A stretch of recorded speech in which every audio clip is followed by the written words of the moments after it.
Introduce to you Megan Collins, who's a former resident of Dish, now lives in Fort Worth.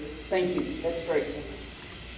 And I'd like for her to come up and share her story with you about what happened to her and how it impacted her health and her family. Megan, let's welcome Megan Collins. You got a fan club there, it sounds like it. Thank you. Thank you very much. Yes, bear with me.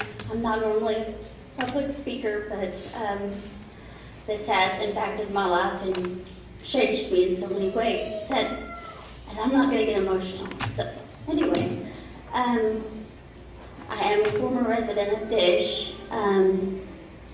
The slide with the compressor station that you saw, that was my backyard. My husband and I built a home in 2005. There was actually only one compressor at the time that we started building, so me being naive and not knowing anything about anything, didn't have any idea that anything negative could come from a compressor. So we built our home, we moved in, we loved it. It was an acre and a half. It was beautiful, it was quiet, it was peaceful. It's just where we wanted to raise our family. And back in '05, they just started putting up compressor after compressor. It's like they went up overnight, and we had no idea why or what the impact would be.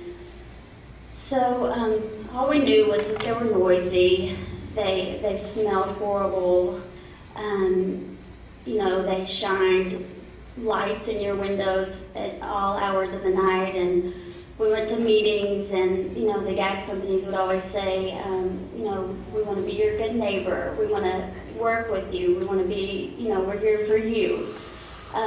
So me, oh okay, sure, I didn't know.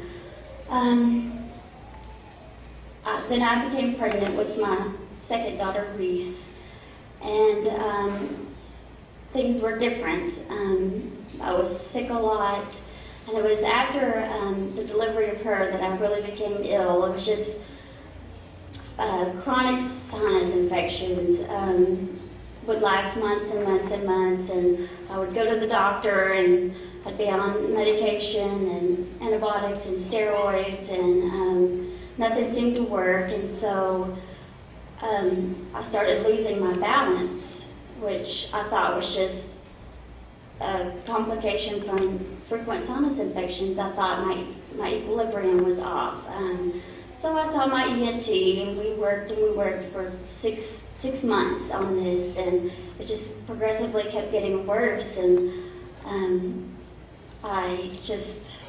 I didn't know what to do, and then finally there would be mornings that I would wake up and I couldn't even breathe, and so we ended up doing a little surgery, and that all was fine. And anyway, the point is, my balance never came back. It got worse.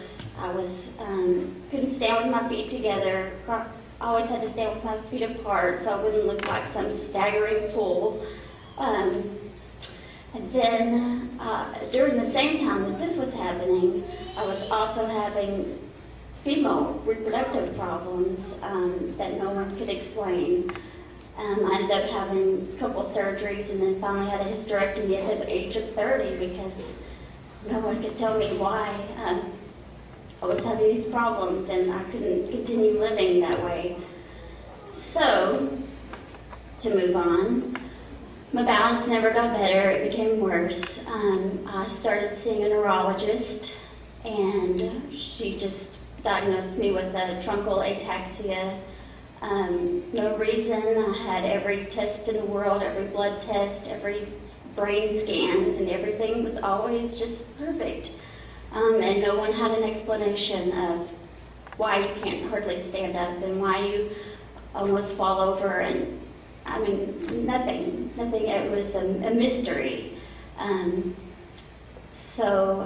I was scared. I didn't know what was going to happen to me. I had 2 young children, and And here I am, I was 30, 31, I couldn't hardly walk, and, you know, my husband thought I was crazy, and I think so did everybody else, and I began to think I was losing my mind.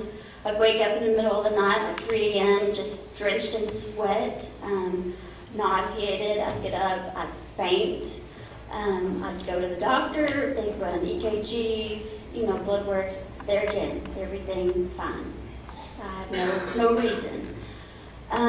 This went on for years, and I just couldn't handle it anymore. And I told my husband I'd like to move back to Fort Worth because I was being told that they didn't know if I'd be able to walk next year. I might be in a wheelchair using a walker. So I told my husband I wanted to move back to Fort Worth near family and friends that could help me with the girls and stuff. And so reluctantly, he agreed, and we put our house up for sale, and it sold within a month and a half.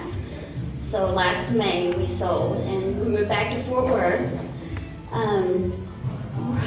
Right after we moved back to Fort Worth, I had an episode of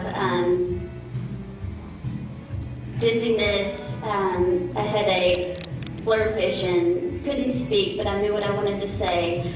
I was at work, luckily, that day, and they took me across the street to Harris, and I'd had a small, the ER physician said stroke, that could never be determined. Anyway, the point is that after I moved back, 6 months after I moved to Fort Worth, away